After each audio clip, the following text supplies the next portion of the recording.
Hello friends, దేవుని కృప వల్ల అయ్యగారు అమ్మగారు మీ అందరికీ దేవుని యొక్క విలువైన ప్రసంగములు స్వయంగా రాసినవి మీకు అందచేయాలని కోరుకుంటున్నాను.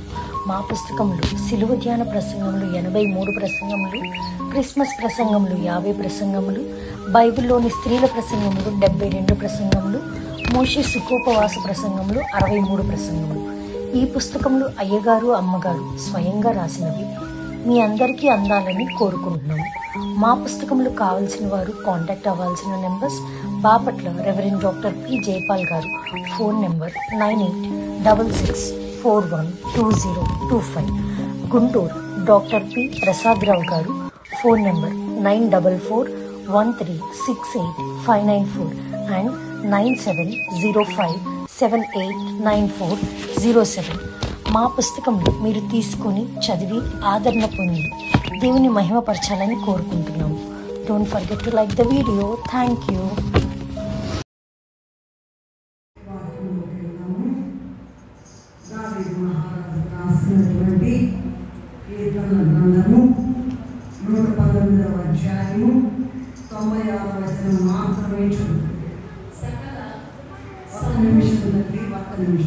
ఇలా తీసుకుంటున్నాను. 119వ కీర్తన 96వ వచనం మాత్రమే చదువుతున్నాను. సకల సంపూర్ణతకు పరిమితి కలదని నేను గ్రహించి ఉన్నాను. నీ ధర్మోపదేశము అపరిమితమైనది. ప్రార్థన చేస్తున్నాం. అందరం కూడా మనం ఆయన సన్నిధికి వచ్చి ఉన్నాము. ప్రభు సన్నిధిలో కనిపెడుతూ ఉన్నాము. ఆయన మాటలు మనల్ని బ్రతికిస్తాయి. ఆయన వాక్యం మనల్ని బ్రతికిస్తుంది. ఆయన వాక్యం మనల్ని జీవింపజేస్తుంది. ఆయన వాక్యం మనం ప్రతి అవసరత తీరుస్తుంది. కనుక ఆ వాక్యం యొక్క ప్రభావము, ఆ వాక్యం యొక్క గొప్ప అంతస్తు, ఆ వాక్యం యొక్క మహిమ గురించి ధ్యానం చేస్తున్నాం. మమ్మల్ని మిక్కిలిగా ప్రేమించిన మా తండ్రి, నీ పాదములకు నమస్కారం. ఏమిచ్చి నీ రుణము తీర్చుకోదాము దేవా. ఏమీ లేని వారు నాయన మా కన్నుల నుండి కారేటువంటి కన్నీరు, మా పెదవుల నుండి బయటకు వచ్చే స్థుతులు అవి తప్ప మా దగ్గర ఏమి లేవు నాయన. వట్టి వారం ప్రభువా, ఏ మాత్రం కూడా మంచి నమ్మలేని వారు, ఏది కూడా క్రమం లేని వారు, అక్రమస్తులు నాయన. దయతో జ్ఞాపకం చేసుకుని మాకు కావలసినటువంటి వాక్యాహారం మీరు మాకు దయచేయండి. మీరు మాకు ఆహారం ఇవ్వకపోతే మేము బ్రతకలేము ప్రభువా, సహాయం చేయండి నాయన.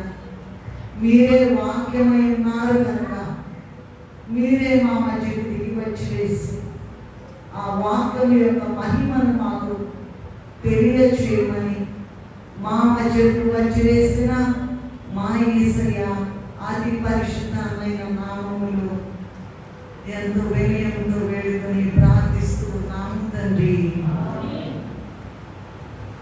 నాకు పాడుతున్నాను కదా, నీ వాక్యమే నన్ను బ్రతికించనది. పాఠం పాడనమ్మా. నన్ను బ్రతికించెను పాదలలో నెమ్మదినిచ్చెను. నీ వాక్యమే నన్ను బ్రతికించెను పాదలలో నెమ్మదినిచ్చెను.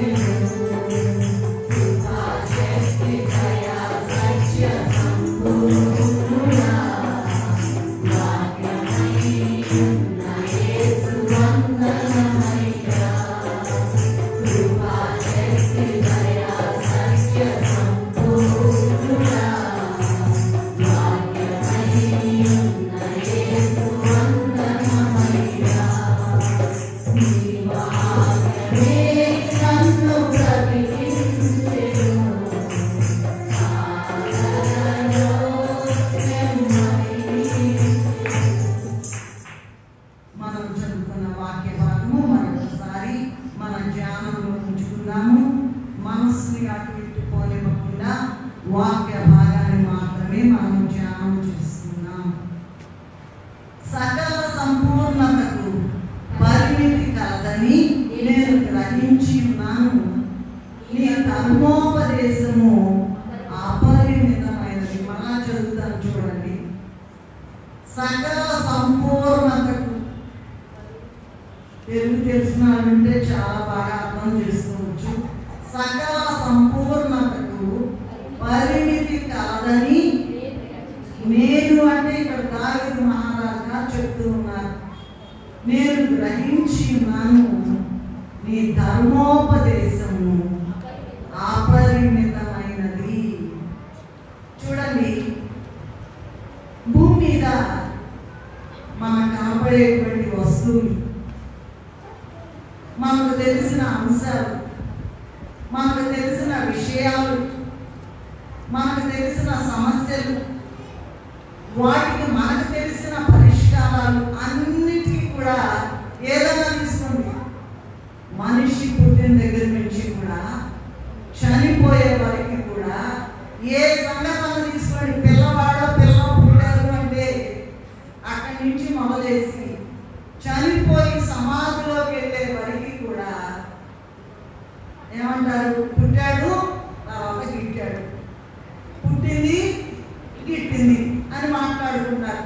ప్రతి విషయానికి కూడా సకల సంపూర్ణత. పరీక్ష రాస్తున్నారు, చదువుతున్నారు, అయిపోయింది పరీక్ష, ఆ పరీక్షలో ఘన విజయం వచ్చేసింది అంటారు. ఇక అంతే, చాప్టర్ క్లోజ్, ఇగో ఆ డిగ్రీ వచ్చేస్తుంది. అట్లా ఉంటాం. అన్ని ఏదో తీసుకోండి, right from the beginning of the birth of an individual up to his end, completely in one's own life. అన్నిటికీ పర్ఫెక్షన్ ఉందంట, కానీ అన్నిటికీ కూడా సంపూర్ణత పరిమితమైనది. లిమిటెడ్, హద్దులు కలది. కానీ నీ ధర్మోపదేశము అన్లిమిటెడ్. చూడండి, సకల సంపూర్ణత ఏదైనా తీసుకోండి భూమి మీద. ఈ పుస్తకం తీసుకోండి, ఈ పాట తీసుకోండి, ఈ పిల్లవాడు చేసే పని చూసుకోండి, ఆట తీసుకోండి, సమస్య తీసుకోండి, ఏదైనా తీసుకోండి, అన్నిటికీ కూడా అన్ని సంపూర్ణతగా అయిపోయింది, పని అయిపోయింది. సంపూర్ణతకు పరిమితి ఉన్నది, కానీ మీ ధర్మోపదేశము అపరిమితమైనది. ఈ మాట చాలా చాలా చాలా చాలా అర్థం కాని విషయం, కానీ మన మనస్సులోనికి గుర్చుకుపోవాలి. అన్ని భూమి మీద ఏదైనా తీసుకోండి, మనిషి పుట్టిన దగ్గర నుంచి చచ్చే వరకు ఏ విషయమైనా తీసుకోండి, ఏ సమస్య అయినా తీసుకోండి, ఏ అంశమైనా తీసుకోండి, ఏ కోరికైనా తీసుకోండి, అన్నిటికీ కూడా ఏముందంట? అన్నిటికీ సంపూర్ణతకి అయిపోయింది. అంతే, ఎంతవరకు అంతవరకు. అయితే నీ ధర్మోపదేశము అపరిమితమైనది. ధర్మోపదేశం అంటే వాక్యము అని అర్థం. వాక్యం. అందుకే ఇవాళ వాక్యాన్ని గురించిన పాటలు చాలా పాడుతున్నాం కదా. ఈ వాక్యాన్ని మామూలుగా మన అయ్యగారు రాశారు. బిబ్లాస్ అనే గ్రంథము బైబిల్లో బిబ్లాస్ నుంచి వచ్చింది. దీంట్లో 66 పుస్తకాలు ఉన్నాయి కదండి. 37 ప్లస్ 39 ప్లస్ 66 పుస్తకాలు. సారీ.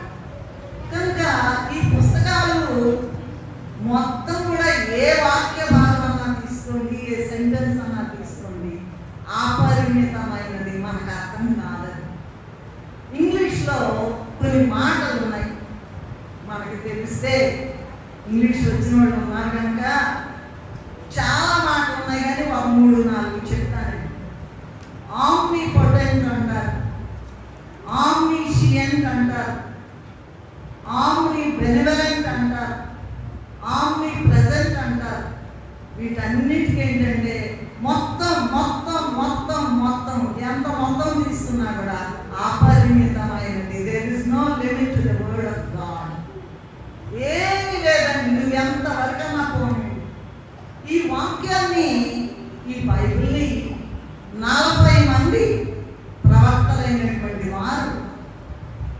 మరి 1600 సంవత్సరాల కాలంలో పరిస్థితులన్నీ మారిపోయినా కూడా వారు 40 మంది 1600 సంవత్సరాల కాలంలో రాసుకున్నారు. అంటే ఇప్పుడు మన ఛాన్స్ ఏంటంటే, నేను ఇంత నామినీ పొటెంట్, నామినేషన్, నామినీ బెర్నల్, నామినీ ప్రెజెంట్ అన్న ఇంకా చాలా ఉన్నాయి. అవన్నీ చెప్పడానికి ఇప్పుడు సమయం కాదు. కానీ వాక్యం యొక్క అపరిమితం ఏంటో చూసుకుందాం. అపరిమితం, పరిమితం లేదండి. ఎంతకాలం పోయినా పొడుగు వెళ్తూనే ఉంటుంది ఉంటుంది ఉంటుంది. అర్థం చేసుకోలేదు. ఒక మనిషి మంటి పురుగు అర్థం చేసుకోలేడని. అందువలన మనము ఈ దిన ధ్యానాంశం ఏంటంటే, పరిమితి లేదా హద్దులు లేనటువంటి అపరిమితమైన వాక్యము. నీ ధర్మోపదేశము ఏముందండి? అపరిమితమైనది. నీ ధర్మోపదేశం అంటే అపరిమితమైనది. No limit. నువ్వు ఎంత కావాలన్నా ఉండండి. 100 మంది ఒక్కొక్కరు 100 సంవత్సరాలు బ్రతికి జీవించి చచ్చిపోయినా సరే, అంతైనా సరే వాక్యం అసలు ఏం తెలియదంట. ఎంత భక్తులైన వారికైనా సరే. ఎంత గొప్ప మాటలు చూడండి. ఇది చాలా, అది ధ్యానం చేస్తే మనం ఎంతకాలం ధ్యానం చేసినా ఒక 1% కూడా అర్థం కాదండి. అది వాక్యం యొక్క, ఆ వాక్యమే మనల్ని బ్రతికిస్తుంది. ఆ వాక్యమే మనల్ని జీవింపచేస్తుంది. ఆ వాక్యమే మనల్ని నడిపిస్తుంది. ఆ వాక్యమే ప్రతి ఒక్క మనిషి యొక్క జీవిత ప్రారంభం నుండి చివరి వరకు నడిపించేది వాక్యాన్ని. కనుక ఈ ధర్మోపదేశము, దేవుని వాక్యము అపరిమితమైనది అని తెలుస్తుంది. సరేనండి, చాలామంది ప్రపంచంలో మహాధనులైనటువంటి వారు, అధికారులైనటువంటి వారు గొప్ప గొప్ప స్టేట్మెంట్ ఇచ్చారు. దేని గురించి? వాక్యాన్ని గురించి, బైబిల్ గురించి. ఏమని ఇచ్చారంటే, గ్లాడ్స్టోన్ అనేటువంటి ఆయన ఏం చెప్పాడంటే, ఈ వాక్యం అనేదట, బైబిల్ అట అభేద్య శిల వంటిది అన్నాడు. అభేద్య, నా ప్లస్ భేద్య అంటే శిల. ఒక శిల ఉందనుకోండి, ఒక బండ ఉందనుకోండి, ఆ బండని మీరెంత కొట్టుకోండి, అది పగలదు. ఆ బండ అందులోని నిక్షిప్తమై ఉంటుంది. మొత్తం దానిలోనే అన్నీ కూడా అందులోనే ఇమిడి ఉన్నాయంట. ఏదన్నా, ఏ సబ్జెక్ట్ అన్నా తీసుకో, ఏ సమస్య పరిష్కారం అన్నా తీసుకో, ఇంకా ఎవడు కూడా దాని యొక్క పర్ఫెక్షన్ని ఎవడు కూడా అర్థం చేసుకోలేదు. Because it is unlimited. ప్రతి దానికి లిమిట్ ఉన్నది, కానీ వాక్యానికి ఇట్ ఇస్ లిమిట్లెస్, అన్లిమిటెడ్. మరి గ్లాడ్స్టోన్ అన్న ఆయన చెప్పాను కదా, అభేద్య అంటే దాన్ని అసలు కొట్టలేమన్నమాట. అది శిల వంటిది, పరిశుద్ధ లేఖనమైన బైబిల్ అని చెప్పారు. వాటర్ స్కాట్ అనేటువంటి ఆయన ఏం చెప్పాడంటే, బైబిల్ గ్రంథమే పుస్తక రాజ్యము, దాన్ని మించిన ఉద్గ్రంథం మరి ఒకటి భూమి మీద లేదన్నాడు. బైబిల్ గ్రంథం ఏంటంటే పుస్తక రాజ్యం అంట. It is the book of books. It is the king of all the books on the earth. దాన్ని మించినటువంటి పుస్తక రాజ్యము, దాన్ని మించినటువంటి ఉద్గ్రంథము, the better book in the world, దాన్ని మించింది మరి ఒకటి భూలోకంలో కానరాదు. ఇంకొకటి చెప్పి నేను ముగిస్తా. నెపోలియన్ అనేటువంటి ఆయన ఏమన్నాడంటే, మన పిల్లలు చదువుకుంటారు, మనం కూడా చదువుకున్నాం వాళ్ళని. ఆయన ఏమన్నాడంటే, బైబిల్ని మార్గదర్శిగా ఉంచుకుని ప్రయాణించే ఏ జీవి కూడా దారి తప్పి తిరగలేడు అని. ఎవరైనా బైబిల్ ఉంచుకుని బైబిల్ ప్రకారం నడవడానికి ప్రయత్నిస్తూ ఉంటే, ఆ బైబిల్ అంట మార్గదర్శకంగా తీసుకుని ప్రయాణం చేస్తూ ఉంటే, ఏ జీవి కూడా, ఏ మానవుడు కూడా, ఏ స్త్రీ కూడా, ఏ పురుషుడు కూడా దారి తప్పడండి. బైబిల్ చదవకే ఇంత రోగాలండి, బైబిల్ చదవకే ఇబ్బందులు, బైబిల్ చదవకే మరణాలు. అట్లని బైబిల్ చదవట్లేదో చదువుతున్నారండి.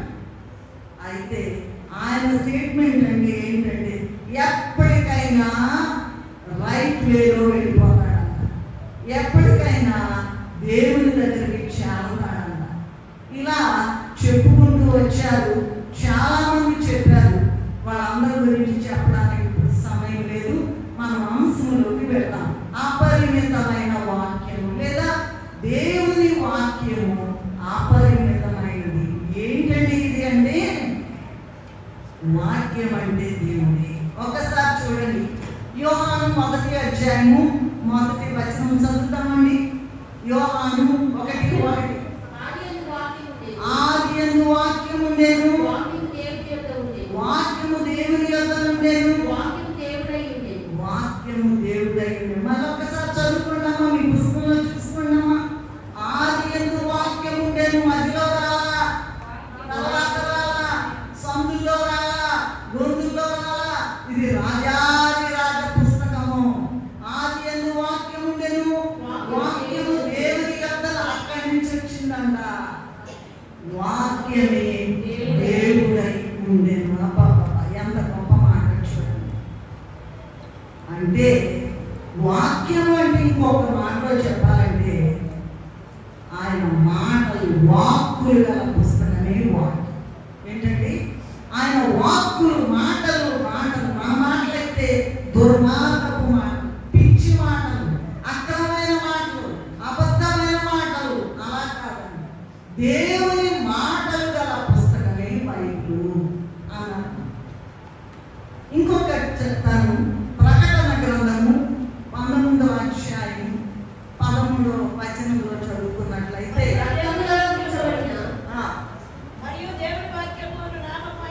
దేవుని వాక్యము నామము ఆయనకు పెట్టబడింది. ఇంకా దానికి ముందు ఉందా? దేవుని వాక్యము నామము ఆయనకు పెట్టబడి ఉన్నది. ఏంటంట? ఆయన పేరే, ఆయన పేరే చెప్పండి, అంతా చెప్పండి. వాక్యము, వాక్యము, వాక్యము, వాక్యం దేవుని మాటలు గల పుస్తకం. ఇంకే పుస్తకంలో కూడా ఇటువంటి అపరిమితమైనటువంటి జ్ఞానం మనకి కానరాదు. దీన్ని బట్టి మనం జ్ఞాపకం చేసుకోవాల్సింది లేదా ధ్యానం చేసుకునేది ఏంటంటే వాక్యమే దేవుడు, దేవుడే వాక్యం. వాక్యం అనగా ఇక అంతా దాంట్లోనే ఉందండి. వాక్యం అంటే నేను తర్వాత చెప్తాను. లేదా మానవుని యొక్క జీవితము, అసలు ఎప్పుడు పుట్టాడు, ఎట్లా పుట్టాడు, ఎట్లా బతికాడు, ఎట్లా చచ్చాడు చూడండి. మీరు కావాలంటే పుట్టుక దగ్గర నుంచి చచ్చే వరకు చూడండి. 100వ కీర్తన చూస్తారా మీరు? ఎలా పుట్టాడు అనేటువంటి మాట కీర్తన 100వ కీర్తన 100వ కీర్తన 3వ అధ్యాయం 3వ వచనం.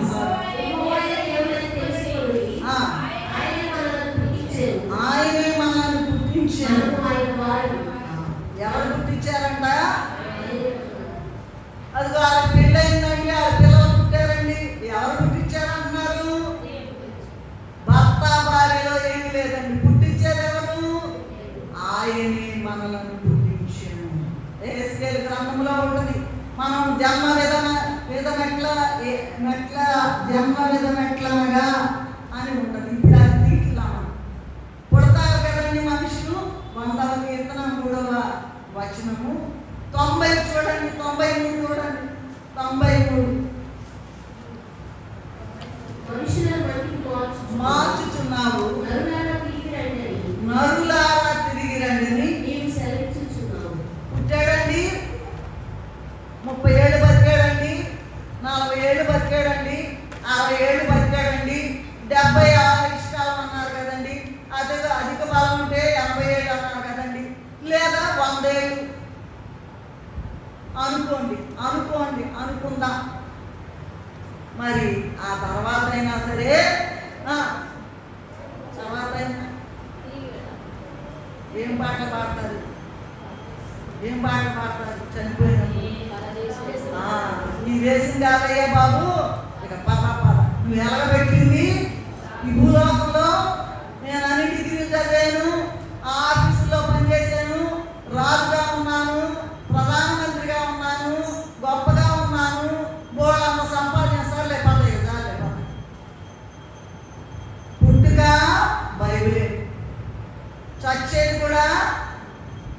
నరులారా ఒక్కొక్కరికి ఇస్తారండి. ఇక చాలే పద నువ్వు చేసిన విషయాలన్నీ తెలుసు, వారి క్రియలు వారి వెంట వెళ్ళును. ఇదండి వాక్యం సంగతి మొత్తం కూడా. ఇంకొక మాట ఏంటంటే, వాక్యం అంటే దేవుని యొక్క లక్షణాలు ఉన్నాయి మనకు తెలుసు. అయ్యగారు రాసి ఉన్నారు. ప్రేమ, న్యాయము, పరిశుద్ధత, శక్తి, జ్ఞానము, జీవము, స్వతంత్రత, సర్వవ్యాపకత్వము మొదలైన లక్షణములు. ఏదైనా తీసుకోండి, ఏ లక్షణం? ప్రేమ తీసుకోండి, దేవుని ప్రేమ. న్యాయం తీసుకోండి, పరిశుద్ధత. ఎంత పరిశుద్ధంగా ఉన్నా ఆ దేవునికే. మా వస్త్రముల నీవు, మా క్రియల నీవు మురికి గుడ్డలు. 100 సార్లు స్నానం చేసినా మురికి గుడ్డలే. ప్రేమ తీసుకోండి, న్యాయం తీసుకోండి, పరిశుద్ధత తీసుకోండి, శక్తి తీసుకోండి, జీవము తీసుకోండి, జ్ఞానం తీసుకోండి, స్వతంత్రత తీసుకోండి, సర్వవ్యాపకత్వము. ఎక్కడ కావాలంటే ఆయన అక్కడ ప్రత్యక్షం అవుతాడు. ఇందాక మనం అనుకున్నాను, ఆమ్నిపోటెంట్, మొత్తం మొత్తం మొత్తం పవర్ఫుల్ అన్నమాట. నీకు ఎక్కడ కావాలి? నేను ఆకాశానికి ఎక్కిపోయినా నువ్వు అక్కడ ఉన్నావు, సముద్రంలోకి వెళ్ళినా కూడా నువ్వు అక్కడ ఉన్నావు, పాతాళంలోకి వెళ్ళినా కూడా నువ్వు అక్కడ ఉన్నావు. No limit. అదే వాక్యము, అపరిమితమైనటువంటి వాక్యం.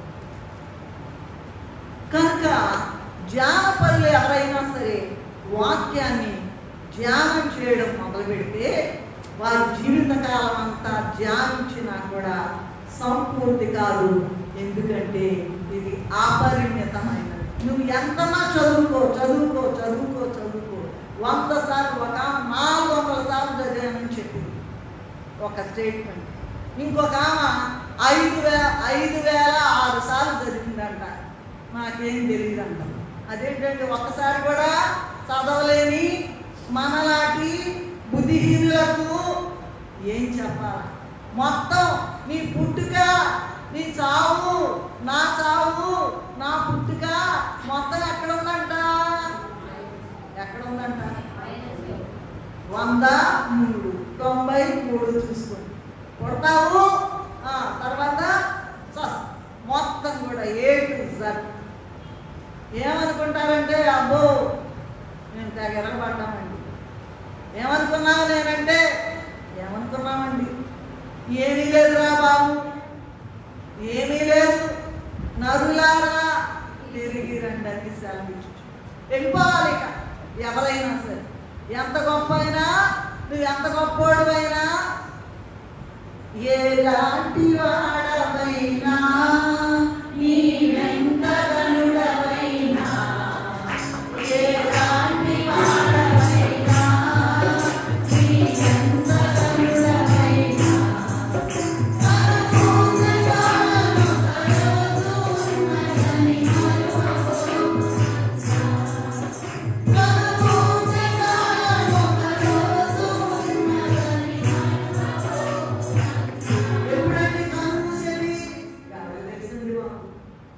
నీవిచ్చిన జన్మలలో ఒకటైనను కాకమునిపే నా జన్మల నీవు నీ గ్రంథంలో రాసేసారండి. హిందువులు అన్యులైన వాళ్ళు ఏమంటారంటే, చేయి చూపించు, చేయి చూపించు, రేఖలు చూపించు, అవి చూపించు, ఇవి చూపించు. మొత్తం అక్కడ రాసి మీరు చెప్పేది కాదు, ఎవరో చెప్పేది కాదండి. జాగ్రత్త. మనం బతుకంతా కూడా ఎక్కడుంది? వాక్యములు, బైబిలులో, దేవుని మాటలు గల గ్రంథరాజములో వ్రాయబడి ఉన్నది. దాని ప్రకారమే మనం బతుకుతున్నాం, దాని ప్రకారమే చదువుకున్నాం. కొంతమంది దాని ప్రకారమే కొంత చదువుకోలేకపోయారు, దాని ప్రకారమే గొప్పవాళ్ళు అయిపోయారు, దాని ప్రకారమే బాగా పేదవాళ్ళు అయిపోయారు. మన చేతిలో ఏమి లేదు. ఆయన ఉచితమైన కృప అంతా కూడా ఆయన చేతిలో ఉన్నది. అదండి వాక్యం, అపరిమితమైన వాక్యం. ఎంత తెలుసుకున్నా నాకు కానీ నీకు కానీ ఏమి తెలియదు అనే మాట ఈయన ఏమంటున్నాడంటే, మహారాజు గారు సకల సంపూర్ణతకు పరిమితి కలదు కానీ వాక్యము, ధర్మోపదేశము అపరిమితమైన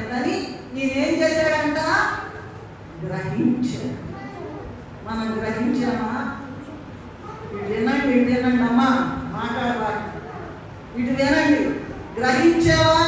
జీవితకాలం అంతా కూడా ఇక అయిపోవస్తుంది, సమయం అయిపోయింది, లేదు ఇక రండయ్యా, ఇక రండయ్యా, ఇక రండయ్యా. నీకేదన్నా అడగండి, ఆయన ఇవ్వగలవాడు. ఎక్కడన్నా అడగండి, ఇవ్వగలవాడు. ఎంత శ్రమలోనన్నా ఉండండి, తీర్చగలవాడు. ఎంత గొప్ప సమస్యలోనన్నా ఉండండి, ఆయన ఒక నిమిషంలో పరిష్కారం ఇవ్వగలవాడు. వాక్యాన్ని సరిగ్గా ఆశ్రయించగా ఆమె రకాలైనటువంటి ఇన్ని రకాలైన ఇబ్బందులు పడుతూ ఉన్నాం అనేటువంటి విషయాన్ని జ్ఞాపకం చేసుకుందాం. కనుక ఈ వాక్యాన్ని కొన్ని మాటల్లో త్వరగా నేను చెప్పుకుంటూ వెళ్ళిపోతాను. నంబర్ 1, ఈ వాక్యం యొక్క లక్షణాలు ఏంటండి? ఇందాక మనం చెప్పుకున్నామండి, ఇందాక బైబిల్ యొక్క ఆ విషయాలు మనము దేవుని యొక్క లక్షణాలు, ప్రేమ, జ్ఞానము, పరిశుద్ధత, శక్తి, జ్ఞానము, జీవం, ఇవన్నీ కూడా అనుకున్నాం. అయినా కూడా వాటిలో అదంతా అర్థం చేసుకోలేదు కనుక చాలా విషయాలు ఉన్నాయి. కొన్ని మాటలు మాత్రమే చాలా స్పీడ్గా నేను వెళ్ళిపోతాను. మీరు రెడీగా కాచుకుని ఉండండి, మీకు దొరకదండి ఇటువంటి వాక్యం. దేవదాసయ్య గారు దేవుని దగ్గర నుంచి ఒక వ్యక్తిని, మొత్తం సంఘాలన్నీ కూడా దారి తప్పినప్పుడు ఒక వ్యక్తిని పరలోకం నుండి ఒక ఖడ్గం దూసుకుని పోతుందని మరియమ్మకు చెప్పిన వాగ్దానం ప్రకారం సునియోలు గారు చెప్పారు, నీ యొక్క కడుపులో కూడా ఖడ్గం అంటే ఆ ఖడ్గమే, అదే బైబిల్ మిషన్, అదే బైబిల్ మిషన్. అదే మనిషిని సరి చేసి పెళ్లి కుమార్తె రూపం ఇచ్చి అదిగో మహిమలోకాన్ని విడిచిపెట్టినటువంటి ఆ ఆదాము హవ్వ ద్వారా వచ్చిన పాపము ద్వారా మహిమలోకాన్ని విడిచిపెట్టి మంటిలోకానికి వచ్చి పడి ఇంకా బుద్ధి లేకుండా ఇక్కడే వస్తుతా ఉన్నటువంటి వాళ్ళందరికీ కూడా ఒక వెలుగుగా, ఒక దీపంగా, ఎంతో గొప్ప ఏమంటారంటే ఒక శక్తిగా పరిణమించింది. ఆ వాక్యాన్ని గురించి, వాక్యం అంటే ఇందా చెప్పారుగా, వాక్యం అంటే ఏంటంటే చెప్పండి అమ్మా. దేవుడు, చెప్పండి. దేవుడు అంటే, వాక్యం అంటే, దేవుడు అంటే బాగానే చెప్తున్నారు. మీకు ఎలా ఉందో నాకు తెలియదు, కానీ కొన్ని విషయాలు మనం ధ్యానం చేసుకున్నాం. ఇవాళ అన్ని విషయాలు చెప్పుకోవడానికి మీరు చిన్న చిన్న మాటలు చెప్పి నేను దాటి వెళ్ళిపోతాను. కీర్తన గ్రంథము మొదటిగా 119వ అధ్యాయం 103లో చూసుకున్నాం. వాక్యం అట తేనె వంటిది,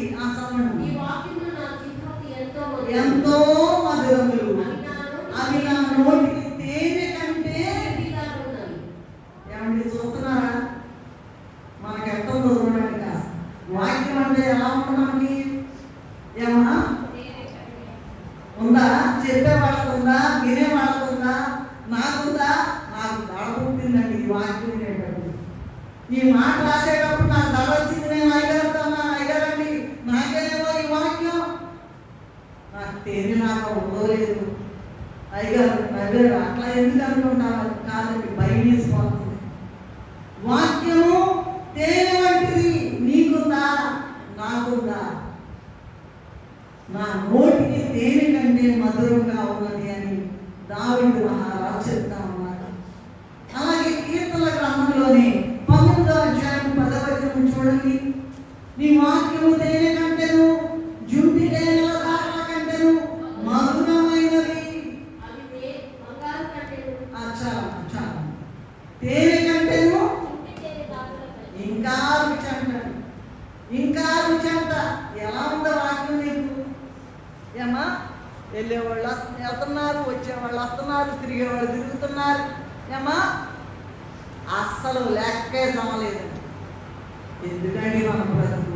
నేను అనుకుంటున్నాను, నా బ్రతుకు ఎందుకు నాకు దడ వచ్చేసింది, నాకు దడ పుట్టింది. అసలు తేనెలా ఉన్నా లేదా? నాకు తేనె అంటే ఇష్టపడిన వాళ్ళు ఎవరు లేరు. అవునా? అవునా? ఇష్టం లేని వాళ్ళు చేతులు తేనె అంటే ఇష్టం లేదు. తేనె కంటే ఇంకా జుంట తేనెలాగంట, తేనెలాగా ఉన్న వాక్యం తేనె వంటిది. మరి వాక్యం మీకు ఎలా ఉంది? తేనె కంటే ఇంకా తీపిగా ఉందా? చప్పగా ఉందా? చేదుగా ఉందా? ఎలా ఉంది వాక్యం? వాక్యం ఎట్లా ఉంది నీకు పరిశీలించుకోవాల్సిందిగా ఈ మధ్యాహ్నకాల సమయంలో నేను మనవి చేస్తూ ఉన్నాను. ఒక్క మాట చెప్తానండి. ఈయన ఎవరు చెప్పారు ఈ మాట? దావీదు మహారాజు గారు చెప్పారు. ఆయన ఎక్కడున్నాడు? గొర్రెల దొడ్డిలో ఉన్నాడు. 78 చదవమంటారు. 78 కీర్తనలు 70లో చదువుకోండి. గొర్రెల దొడ్డిలో నుండి ఇక చదవదండి టైం. ఈ వాక్యము తీపిగా ఉంది, తేనె కన్నా ఎక్కువ తీగా ఉంది అన్న ఆయన గొర్రెల దొడ్డిలో నుంచి తీసుకొచ్చి ఏమైపోయాడు? వెరీ రాజయ్య. ఎవరికైతే అతను ముఖ్యమైన పాయింట్ రాసుకుంది, ఎవరికైతే ఈ వాక్యం తేలిలాగుంది వాళ్ళందరూ రాజులేనండి. మరి నీవు రాజు వాక్యం చెబుతానే ఉంటారు, లెక్క నమ్మలేదు. వాక్యము చెప్పిన ఆయన తేలిలాగుందని చెప్పిన ఆయన రాజయ్యాడు కనుక నీకు కూడా పరిశీలించుకో.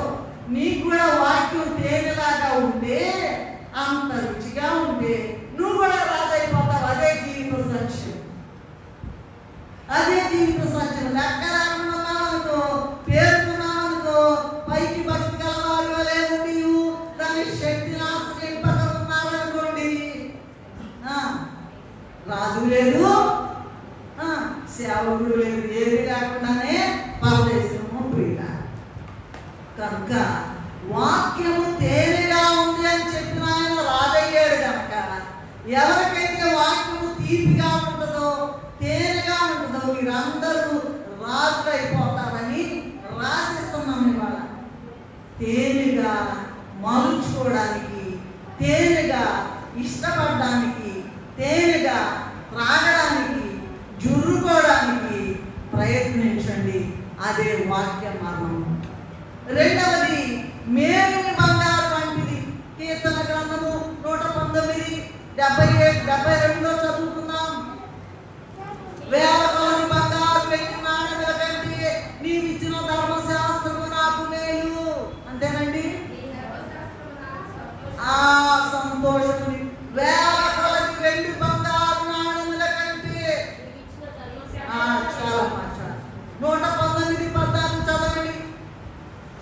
సర్వ సంపదలు దొరికినాయి అంట ఆయనకి ఇక్కడ. వాక్యం ద్వారా ఏది కావాలంటే, కారు కావాలంటే, విమానం కావాలంటే, ఇంకా ఏమన్నా కావాలంటే,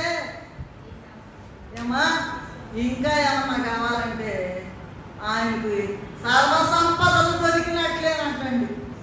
ఏమీ లేకుండా వాక్యాన్ని పట్టుకుని సూర్యులో పెట్టి లెక్క లేకుండా తిరుగుతుంటే ఒక్క సంపద కూడా మీకు రాదు.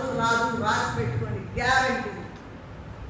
వాక్యము ఎవరైతే మేలిమి బంగారు వంటిదని పరిగణిస్తారో వారికి సర్వ సంపదలు దొరికినట్లే. అలాగే కీర్తన 19, 10లో చదువుకున్నాను. యెహోవా న్యాయ విధులు బంగారు కంటెను, విస్తారమైన మేలిమి బంగారు కంటెను కోరదగినవి. కోరుతున్నారా? ఇష్టపడుతున్నారా? ఏమా మన దగ్గర వినండి, అందరూ వినండి. డబ్బు ఉండదు, గోల్డ్ అంట అనుకుందాం. ఉందో లేదు ఆడో తెలుసు, ఎవరి డబ్బు ఆడికే తెలుసు. డబ్బు ఉందనుకోండి, గోల్డ్ అంత బంగారం ఉందనుకోండి, ఏం చేస్తామమ్మా చెప్పండి? ఏం చేస్తాం? జాగ్రత్తగా దాచిపెట్టుకుంటాం, బీరువాలో పెట్టుకుంటాం. తాళాలు వేసావా? అది కూడా భయం పుడితే ఏం చేస్తారమ్మా? వెళ్ళి బ్యాంకులోకి వెళ్ళి లాకర్ అబ్బో అక్కడ ఇంకా జాగ్రత్తగా పెడతారని లాకర్లో పెడతారు. బైబిల్ ఎలా చూస్తాం? గొలుసు, నీ దగ్గర ఉన్న గొలుసు, వజ్రాలు, రత్నాలు, వీటన్నిటికన్నా కూడా మనం ఆరాధనలో చెప్పుకుంటాం కదా, వెండి కంటెను, బంగారం కంటెను గొప్ప దానము నీ గ్రంథమును మాకు దయచేసినావు అని చెప్పుకుంటామా లేదా? అసలు ఎప్పుడైనా ఆ మాటల్ని అనుభవిస్తాం?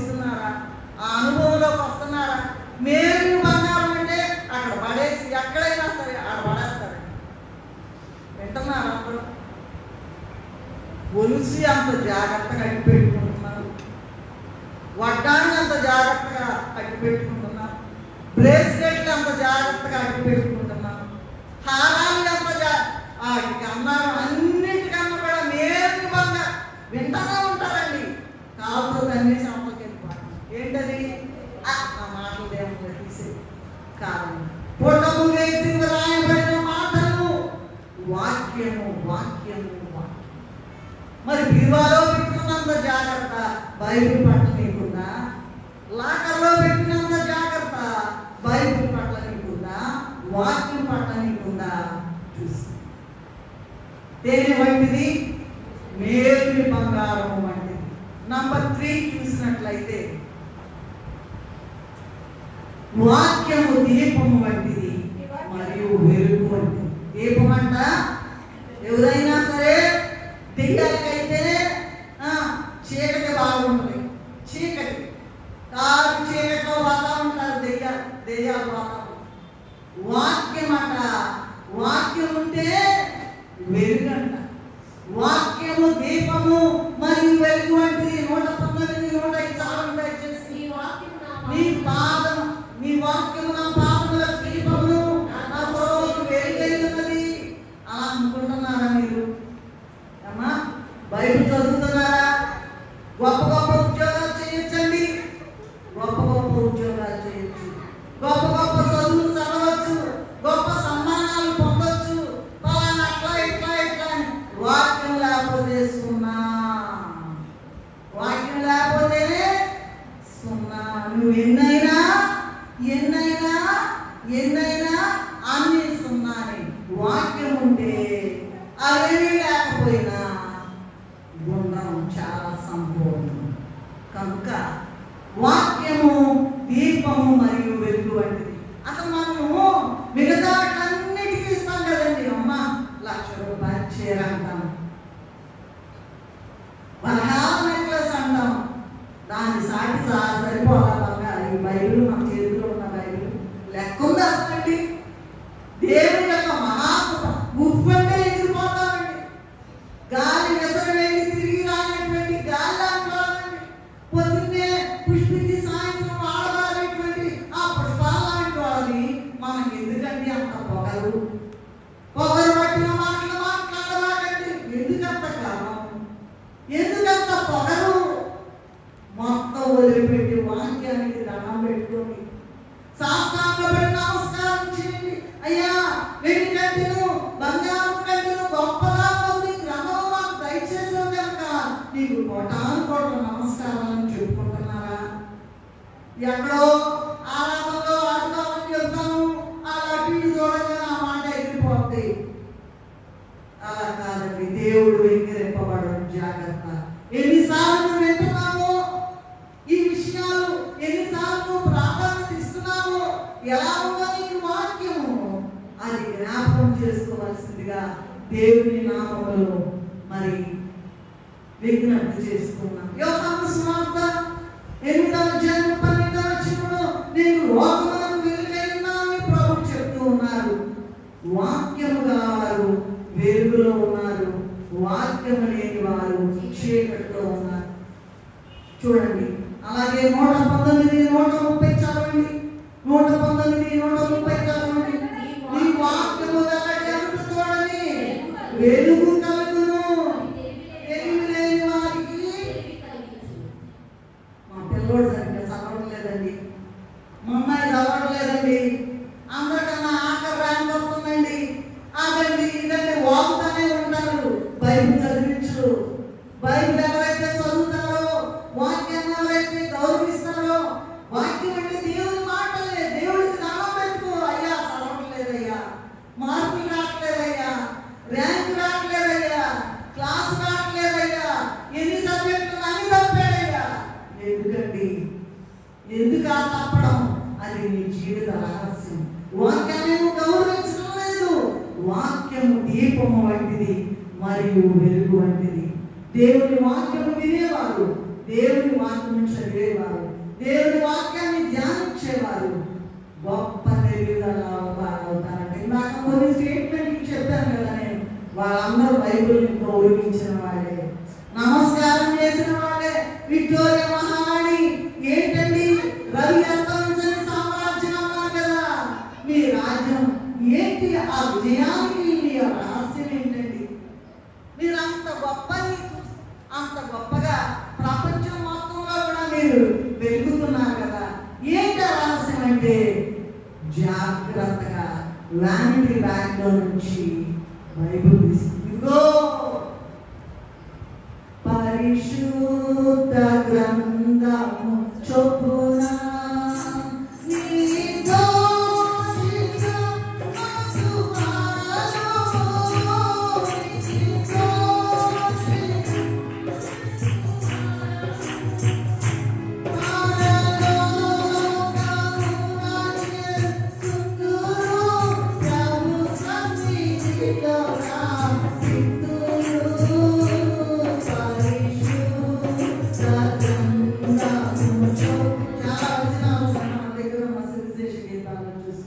పరిశుద్ధ గ్రంథము చొప్పున నిర్దోషంగా ఎవరు నడుచుకుంటారో ఉంటున్నారో వారు పరలోకములో చేరతారు, ప్రభు సన్నిధిలో కనపడతారు. మరి లేనివాళ్ళు చీకట్లో అగ్ని ఆనదు ఎన్ని చెప్పాలండి నాకు నేను చెప్పుకుంటున్నాను.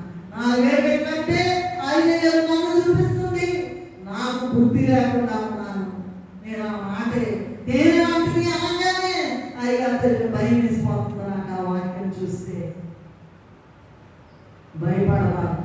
భయపడవద్దు. తేనెలాగా ఉండడానికి కనీసం మొదలుపెట్టు. తేనంటే ఎంత బాగుంటుందో, తేనె వద్దనే వాళ్ళు ఎవరు కూడా లేరు.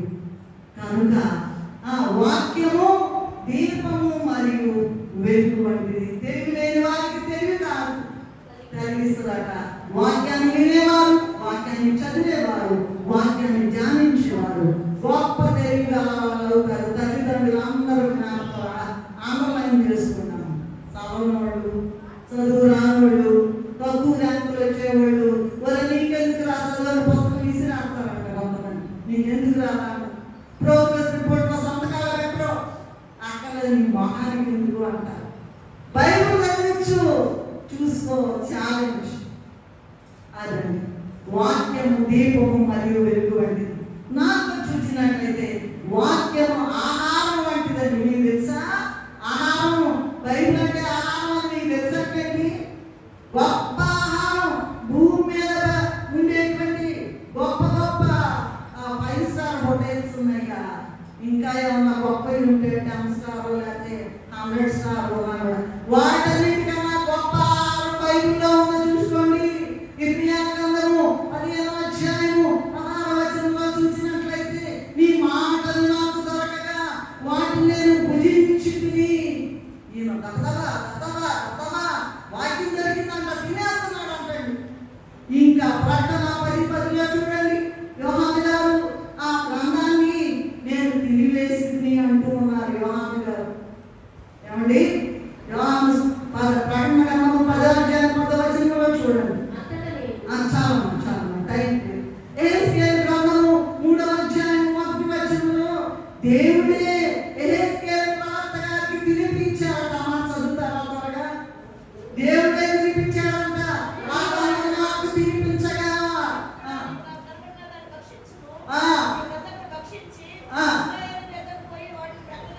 అది తినేసి దేవుడే తినిపించాడంటండి. వెళ్ళిపోయి అక్కడ ప్రకటించేసే. మరి ఎట్లా అవుతుంది అంటే, నేను నీతో ఉన్నాను కదా, సదాకాలము నీతో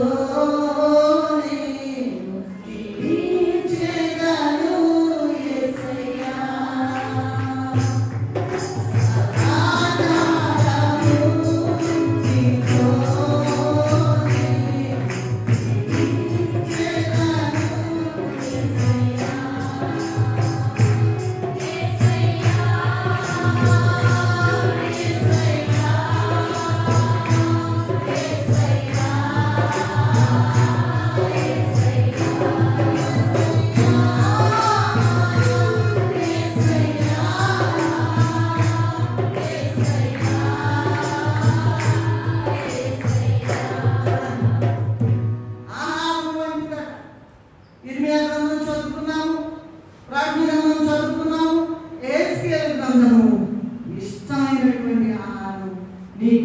వాక్యం అనేటువంటిది తినడానికుంటే, అది ఇష్టమైన ఆహారంగా ఉన్నట్లయితే చాలా గొప్ప.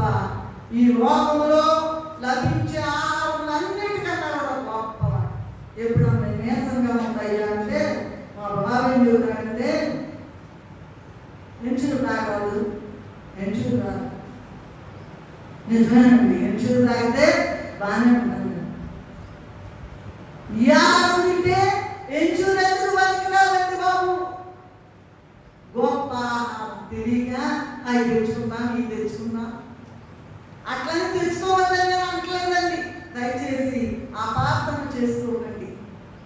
బైబుల్ అనే ఆహారము గొప్ప ఆహారము, జ్ఞాపకం ఉంచుకోండి. ఈ ఆహారము నీకు ఇష్టంగా ఉందా? ఆహారం తినబుద్దవుతుందా? వాంతి వస్తుందా? మనకు అక్కర్లేదండి, మనకు పడతలేదండి, అది పడతలేండి, అవన్నీ మాకు దూరం లేండి.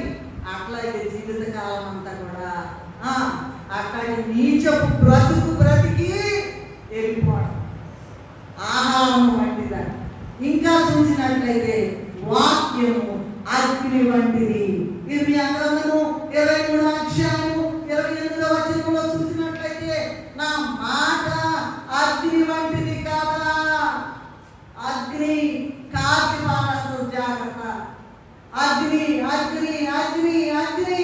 ఇర్మియా గ్రంథంలోని 20వ అధ్యాయము 9వ వచనంలో చదువుతారా? ఆయన పేరు నేను ఎత్తను, ఆయన నామమును బట్టి ప్రకటింపను. నేను అనుకొంటినా అది నా హృదయంలో అగ్ని వలె మండుచు, నా ఎముకలలోని మూయబడినట్లున్నది. మన హృదయాల్లో చూడండి, ఆయన అనుకున్నాడంట, ఇర్మియా గారు అనుకున్నాడంట, నేను ఆయన పేరు అర్థమయ్యా, నాకు ఇష్టం లేదయ్యా, వద్దు అంటే భయంకరమైన శ్రమలో ఉండి రాస్తున్నాడండి ఇర్మియా గారి వాక్యాన్ని. భయంకరమైన శ్రమలు, పాములు భయంకరంగా దాంట్లో పడేసేసారండి చంపడానికి. మాటంతా కొట్టారంట, అక్కడ పడేసారంట. ఇక అయిపోయింది. అయ్యా నేను చెప్పలేను, నీ వాక్యం చెప్పలేక, నీ మాట ప్రకటింపను, నీ నామాన్ని ప్రకటింపనంటే ఆ వాక్యం అంట ఆయన హృదయంలో అగ్ని వలె మండుచు, ఆయన ఎముకలలో పెట్టేశాడంట. ఇక ఆగలేకపోతున్నాడు సువార్త ప్రకటించకుండా. అది మన హృదయాల్లో వాక్యం ఎట్లా ఉంది? ఎబ్రీ పత్రిక 12వ అధ్యాయం 29వ వచనంలో చూసినట్లయితే దేవుడు దహించిన అగ్ని అయి ఉన్నాడు. ఎప్పుడైనా సరే చూడండి, ఎబ్రీ 12:29 దేవుడు దహించిన అగ్ని అయి ఉన్నాడని ఉన్నది. వాక్యము నీలో నాలో ఉన్నట్లయితే నీలోని పాపము, నీలోని లోకము మొత్తం కూడా దహించి వేస్తుంది. జాగ్రత్త జాగ్రత్త జాగ్రత్త. మరి కొరింథీయులకు రాసిన పత్రిక 1 కొరింథీ 9వ అధ్యాయం 16వ వచనంలో పౌలు గారు ఏమంటున్నారంటే, నేను సువార్త ప్రకటింపబడకపోయిన యెడల నాకు శ్రమ. ఏమ్మా ఈ మాట కొత్త కైగా చెప్తానే ఉంటారు. 1 కొరింథీయులకు రాసిన పత్రిక 9వ అధ్యాయం 16వ వచనం, నీ సువార్తను నేను ప్రకటింపకపోయిన యెడల నాకు శ్రమ. ఒక్కడికైనా రోజు చెప్పాలంట, చేతరాపైనా చెప్పాలంట, చదువురాపైనా చెప్పాలంట, పేదవాళ్ళైనా చెప్పాలంట, లెక్కడైపోయినా చెప్పాలంట, తనపోయినా చెప్పాలంట. ఎందుకంటే వాక్యము అగ్ని వంటిది. వాళ్ళలో ఉన్నటువంటి, నీలో ఉన్నటువంటి పాపమును అలాగే లోకమును దహించి వేస్తుంది. తెలుసా మీకు? ఊరినే బైబిల్ బైబిల్ బైబిల్ అంటుంటారండి. వాక్యంలోని సారాంశము తెలుసా? బైబిల్లోని 66 పుస్తకాలే మనగా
దేవుని ఆలయముగా మీరు ఉండాలని మీకు తెలియదా అంటూ ఉన్నారు.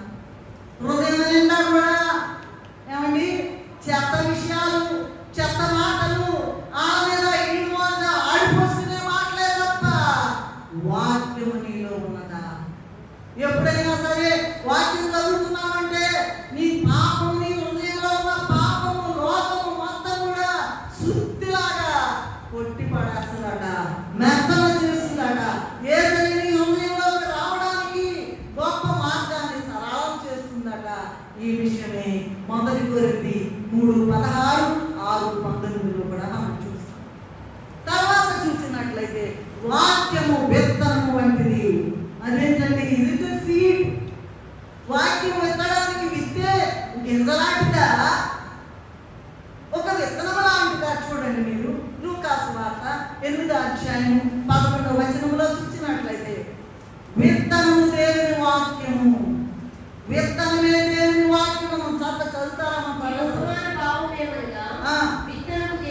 విత్తనము దేవుని వాక్యము. వాక్యము విత్తేది వాక్యమేనండి. కష్టపడి వాక్యం ప్రకటిస్తారు దేవుని సేవకులైన వారు. వాళ్ళకు వచ్చో రాకో నా వాళ్ళకి ఎలాగో పరిశుద్ధాత్మ ద్వారా నింపబడో పడకో ఎట్లా అట్లా ప్రకటిస్తూ ఉంటారు. అయితే ఈ వాక్యం అట విత్తనమాట. ఈ వాక్యం అనే విత్తనము మనలో పడితే మనం ఎక్కడ పడుతున్నాము? త్రోవ పక్కన పడుతున్నామా? ఈ శాతం అదే నేను చెప్తుంది. వాక్యం చెప్తానంటారు, తిరిగే వాళ్ళు వెళ్తుంటారు, బయటికి వెళ్తారు, పిల్లలకు వస్తారు, వాళ్ళని చూస్తుంటారు. అంత లెక్క లేకుండా ఉండేటువంటి వాక్యం నిన్ను పరలోకానికి చేరుస్తుందా? పెళ్లి కుమార్తె వరుసలోకి సిద్ధపరుస్తుందా? ఒక్కసారి ఆలోచించవలసిందిగా నేను విజ్ఞప్తి చేస్తూ ఉన్నాను. దేవుని నామము చూడండి. ఈ విత్తనం అంట విత్తబడిందంట. విత్తనం అంట ఏం చేస్తుందంట? కొన్నేమో త్రోవ పక్కన పడతాయండి. అసలు ఎక్కడో వెళ్ళిపోతాయి కానీ తొక్కేస్తారు. కొన్నేమో రాతి నేల పడతాయంట. ఎంత చెప్పినా లోపలికి వెళ్ళదండి. రాతి నేల పగలగొట్టినా కూడా ఎలుక తోలు తెచ్చి ఎందాక వెతికినా నలుపే కానీ తెలుపు రాదు. త్రోవ పక్కన పడతా, రాతి నేల పడుతుందంట. కొన్నేమో మొల్ల పొందలంట. ఏదన్నా ఒక మాట ఎవరికన్నా చెప్పినా కూడా సార్ ఎవరికి పొందాక మాట్లాడినా నావలు చదువుకున్నాం, సినిమా మాటలు చదువుకున్నాం, ఆ సినిమా ఈ సినిమా లేటెస్ట్. మన బ్రతికేలా ఉండదు ఆలోచన. నీ వాక్యమే నన్ను బ్రతికించెను, బాధలలో నెమ్మది. నీ బాధలో నీకు నెమ్మదిస్తుందా? నీ బ్రతుకులో నెమ్మది ఉందా? నీ సమస్య ఎలా ఉంది? కాలిపోతుంది, బర్నింగ్ ప్రాబ్లం. ఎవరు సాల్వ్ చేస్తారు? వాక్యమే, వాక్యమే, వాక్యమే, వాక్యమే.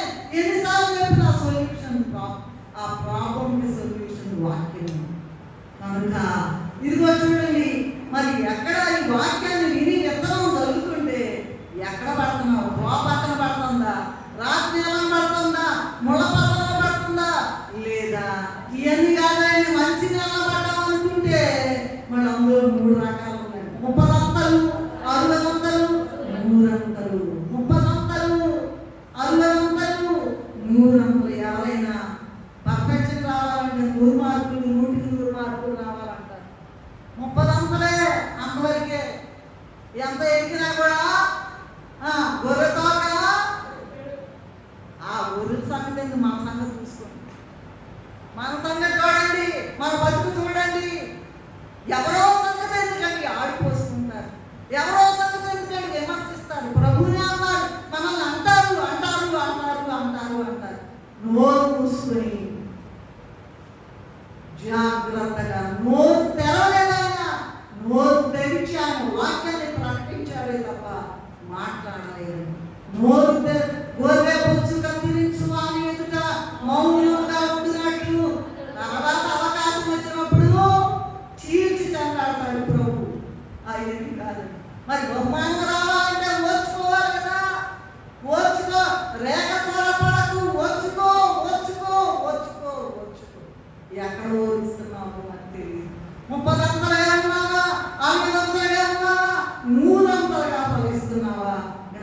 చేసుకో. తర్వాత చూసినట్లయితే వాక్యము నీటి వంటిది. మీకు తెలుసా వాక్యం అనేది నీటి వంటిది, నీళ్లు లాంటిదట.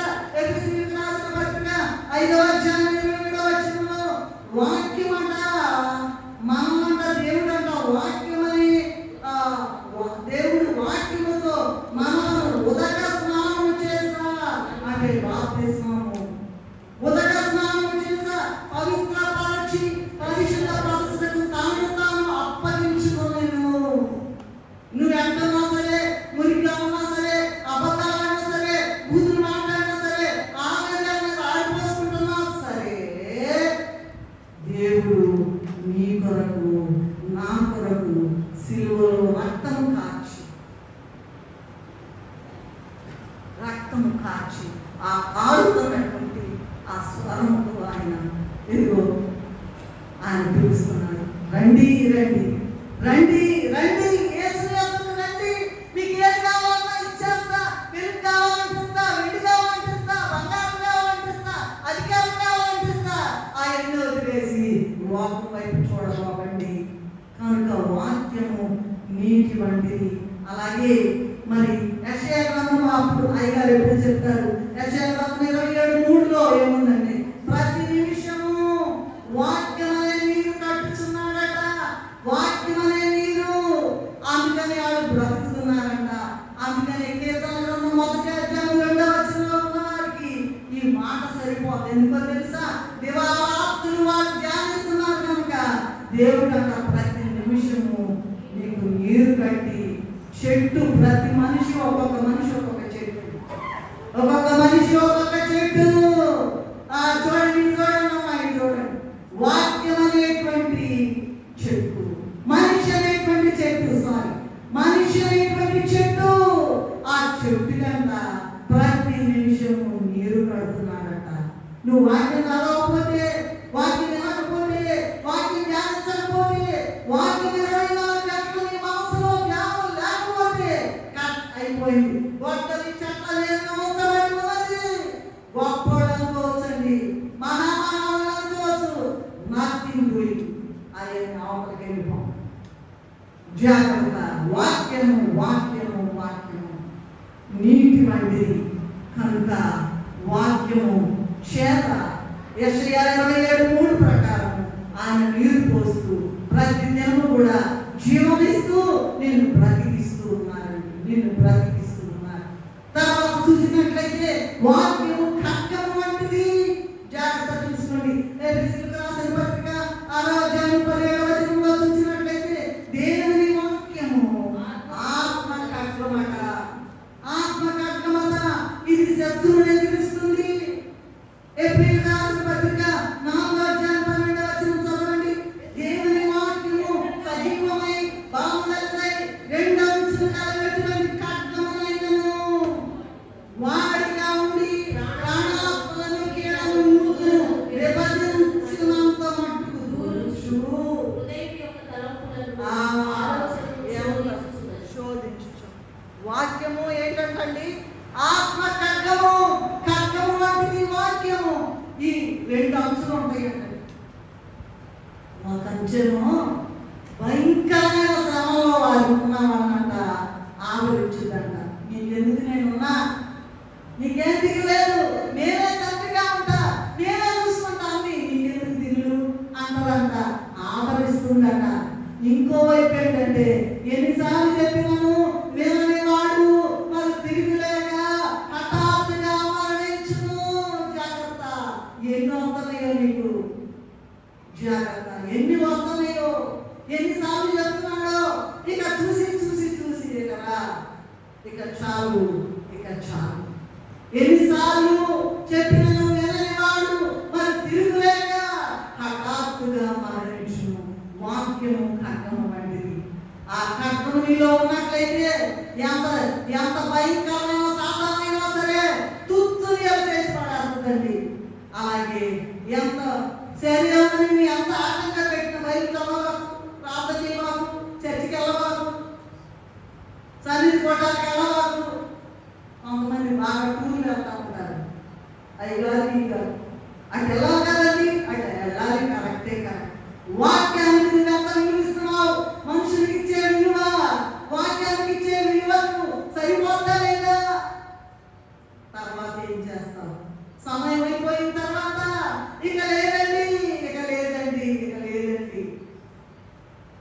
ఇక లేదండి, ఇక లేదు, ఇక టైం అయిపోయిందండి.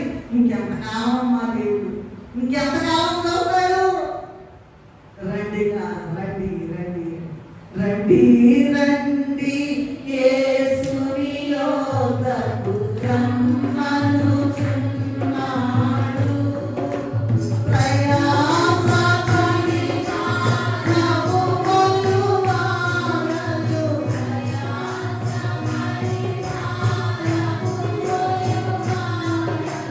ప్రభుని చెంతకు అరుగిడివే రండి.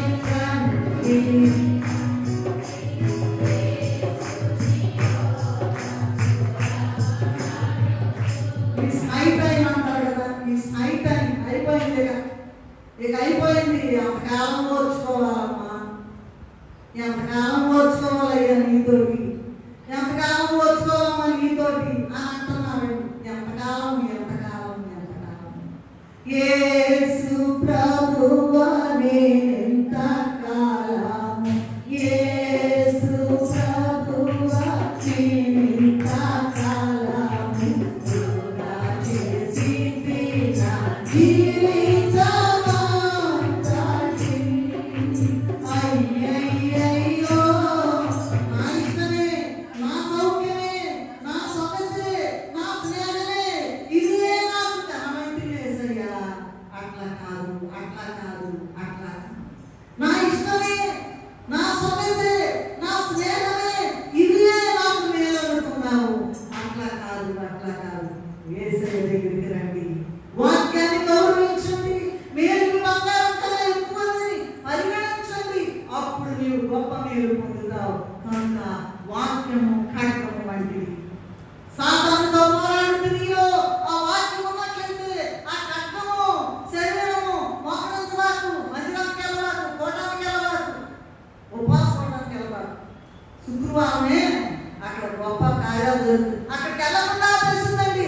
ఆ రహస్యం నీకు తెలుసండి. చాలా మంది చెప్తాం, అమ్మ కానీ ఉంటే రారాదు సంవత్సరాలు వస్తారండి, అయిపోదు సంవత్సరాలు జరిగిపోతున్నాయి.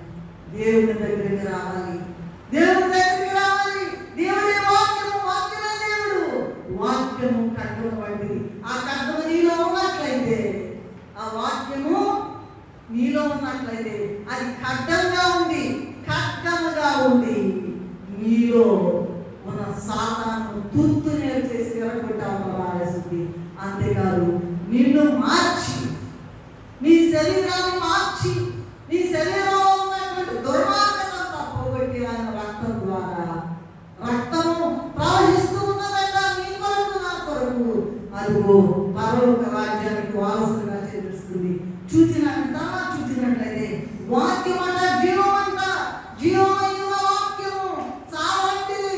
పెట్టుకు మాత్రం సిద్ధపడతారు. పిల్లలకు రాసిన పత్రిక 2వ అధ్యాయము 16వ వచనంలో చదివినట్లయితే అట్టి జనము మధ్యను మీరు జీవవాక్యము చేతబట్టుకుని లోకమందు జ్యోతులవలేక.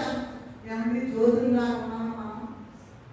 జ్యోతులాగా ఉన్నామా? కాబట్టి చేతులు ఎత్తారా? నాకు భయం. చీకట్లోనే బతుకుతున్నాం. ఎంతకాలమైనా చీకటే. చీకటంటే సాతాను, దాన్ని తొక్కాలండి, తుత్తుని ఎలా చేయాలండి, నామరూపాలు లేకుండా చేయాలండి. అట్టి వాక్యము మధ్య మీరు జీవవాక్యమును, జీవము జీవము జీవము, వాక్యం అంటే జీవము. లోకము జ్యోతులాగా కనపడుతున్నారు. మొదటి పేరు పత్రిక 1వ అధ్యాయం 23-24 వచనాలు చూసుకున్నట్లయితే శాశ్వతము జీవముగా దేవుని వాక్యముగా అక్షయ బీజం నుండి పుట్టింపబడిన వారు అని ఉన్నదండి. కనుక దేవుని వాక్యము మనకు జీవవాక్యము. పాపులను పరిశుద్ధులను కూడా పెళ్లి కుమార్తె వరుసలు సిద్ధపరుస్తుందట.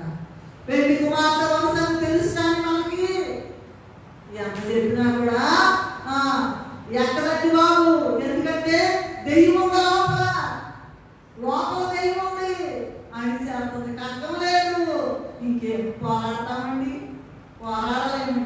జీవముగా వాక్యము వెలిగించున్నదైనది.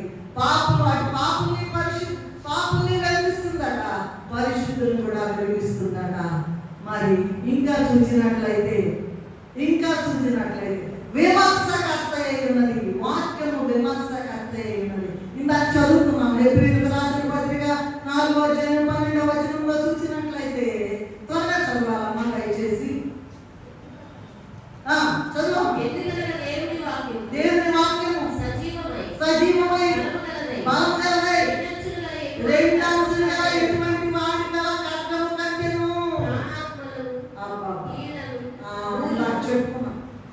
చెప్తున్నాను దయచేసి ఈ విషయాన్ని మనసులో పెట్టుకోండి. మొదటి కొరింథీయులకు రాసిన పత్రిక 14:24-25 చదవండమ్మా. దేవుని వాక్యము మానవుని యొక్క ఆంతర్యము ప్రాణాత్మలను మూలుగులను అన్నిటిని కూడా విమర్శించి పరీక్షిస్తుందట. నువ్వేం చేస్తున్నావు? వాక్యం మీలో ఉండాలి. ఎంతకాలం క్రైస్తవులుగా జీవించి దేవునికి మార్గదర్శకంగా దేవునికి సాక్షిగా బ్రతకకపోతే ఎలాగూ ఆయన చాటున ఏడుస్తూ ఉన్నాడు. ఎంతకాలం పడినాయ్యా వెళ్తుంది, ఎంతకాలం పడినాయ్యా వెళ్తుంది. చూడండి, వాక్యము నిన్ను విమర్శిస్తుంది. లోపలేమో భయం ఉంటుంది కానీ ఆరిపేస్తుంది, దెయ్యం నిన్ను ఆరిపేస్తుంది. అలా కాదు, విమర్శించే ప్రాణాత్మలను మూలులను లోపలికెళ్ళి విభజించి దూరుతానండి. దూరి నువ్వు చేసే తప్పు కదా, నువ్వు మాట్లాడే మాట తప్పు కదా, నువ్వు మాట్లాడే మాట అన్యాయం కదా, ఎందుకు ఇలా చేస్తున్నావు అని అంటుందట. విమర్శకర్త అయినది. నెక్స్ట్ చూసినట్లయితే వాక్యము పావంటిది. హెబ్రీ పత్రిక 5వ అధ్యాయం 12వ వచనంలో మొదటి పేతురు 2:3 చదవండి ఒకసారి. పావంటి దేవుని వాక్యము పవిత్రమైనదిగాను మిళితము చేయబడినదిగాను పూజించి ఆత్మలో మనం పెరగాలని ఉండాలి. హెబ్రీ 5:12 నోట్ చేసుకోండి. మొదటి పేతురు 2వ అధ్యాయం 2-3 వచనాలు నోట్ చేసుకోండి. పావంటి ఇంకా ఎంతసేపు ఉన్నా పిల్లల పాలు తాగుతారు, అన్నం పెట్టాలి కదండి. అన్నం ఇప్పుడు అన్నం పెట్టండి, అమ్మ ఇప్పుడు అన్నం పెట్టకుండా అన్నం పడుతుంది అంటారు. పాలు తాగించడమే, వాక్యం కూడా పాలే. మరి భోజనం ఎప్పుడు తినేది? సత్యలోపం భోజనం తిన్నాక పాలతోనే పోతారా?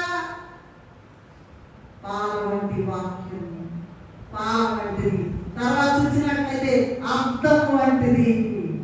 ఇక నీ సంగతి ఏంటో, నీ బతికేంటో ఇక్కడ తెలిసిపోతాను.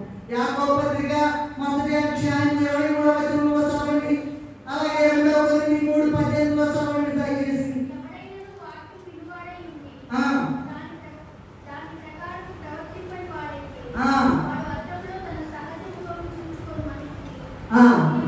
అర్థంలో సహజ ముఖం చూసుకోవాలంటారు. వింటున్నా కానీ వెళ్ళిపోతుందట. కిటికీలో నుంచి, తలుపులో నుంచి, మనిషిలో నుంచి వెళ్ళిపోతుందండి.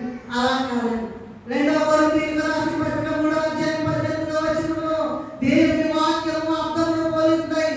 మనం ఏమై ఉన్నామో, మనం ఏమై ఉండగలనో అది చూపిస్తుందనే మాట ఉందండి. కనుక దెయ్యాన్ని పారదోవాలి, దెయ్యాన్ని చితకదొక్కాలి, దెయ్యాన్ని నాకాలి. అన్ని దెయ్యాలే, శరీరం నిండా దెయ్యాలే. దేవుని వాక్యం అనేటువంటిది అన్ని పెట్టుకోండి, ఈ లక్షణాలన్నీ పెట్టుకోండి.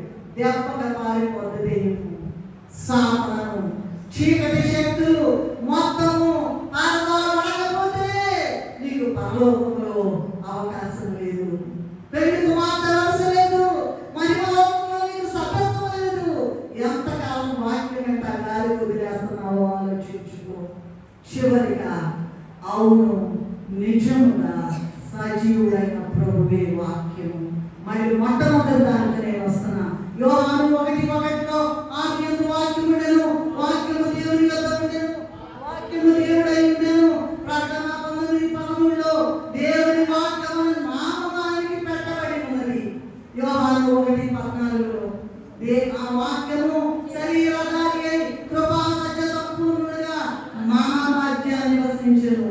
ఆయనే యేసుక్రీస్తు. ఆయనే ఆయనే ఆయనే మన చేతిలో ఉన్నటువంటి దేవుని వాక్యం. చూడండి, ఈ ఖడ్గాన్ని చూపించండి, మన చేతిలో ఉంది. మరి ఇప్పుడు నుంచైనా ఎత్తండి, పైకి ఎత్తండి. ఇప్పుడు నుంచైనా దేవుని వాక్యానికి దండం పెట్టుకుంటారా? దేవుడే వాక్యము,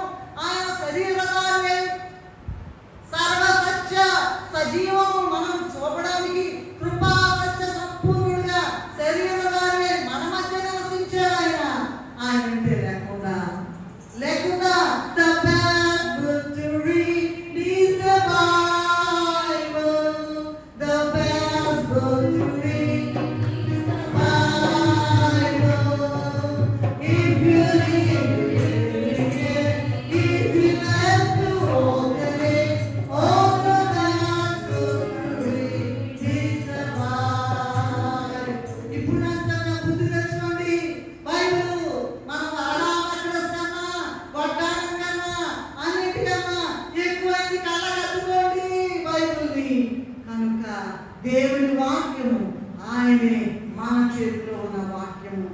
తెలుగు క్రైస్తవ కీర్తనలో దేవదాసయ్య గారు 62వ కీర్తనలో 12వ వచనంలో ఏమి రాశారంటే, ఎవరు కావాలే, ఇందాక పాడుకున్నాం కదా, మనం పాడుకున్నాం, ఎవరు కావాలే, యేసులోని అన్నిలో మిగిలి ఉన్నాడా. ఏంటంట, ఏం కావాలా నీకు, యేసులోనే అన్నీ ఉన్నాయి. యేసులో వదిలిపెట్టి, బైబిల్ వదిలిపెట్టి ఎందుకయ్యా లోపల దారిలో పోతారయ్యా బాబు. రాకడ వచ్చేస్తుంది, కమ్ముకుంటూ వచ్చేస్తుంది. దండం పెట్టుకోండి, యేసయ్యా నన్ను సిద్ధపరచు, యేసయ్యా నాకు ప్రత్యక్షం, యేసయ్యా నాకు కనపడు, యేసయ్యా నాతో మాట్లాడు, యేసయ్యా నేనేం చేయాలో తెలియదయ్యా. అన్నిటికీ దేవుని ఆశ్రయించండి, వేరే మార్గాల వైపు వెళ్ళకండి. అట్టి గొప్ప ధన్యత తండ్రి మనకు అనుగ్రహించును గాక. మమ్మల్ని నీతిగా ప్రేమించిన వాక్యము ఈ వాక్యము చెప్పబడకుండా ఉండాలని సాధనం అర్ధరాత్రి వేళ నువ్వు ఎట్లా చెప్తావో చూస్తానని సవాలు చేసింది ప్రభువా. అది నా పర్సనల్ అనుభవం. నువ్వు వాక్యం గురించి చెప్తావా అని చెప్పింది. అయితే నేను చెప్పేది అది, ప్రభువా బైబిల్ గ్రంథంలో ఎవరి దగ్గర ఎవరెవరి దగ్గర నువ్వు దిగేలావో నా దగ్గరికి దిగినా నేను చెప్పాలి, వాక్యం గురించి చెప్పాలి. నేను యేసయ్యా అని అడిగినప్పుడు ఇచ్చాను ఆయన, నేను తగిన దాన్ని కాదు, నన్ను క్షమించి ఈ వాక్యం విన్నా అందరికీ మొట్టమొదటి అన్నాను. ఈ అనుభవాలని అనుగ్రహించి మహిమ పొందుతున్నాను. వచ్చి వేసి మాకు బోధించిన పరమ బోధకుడైన యేసయ్య అది పరిశుద్ధమైన నామములో స్తుతించి వేడుకుంటున్నాము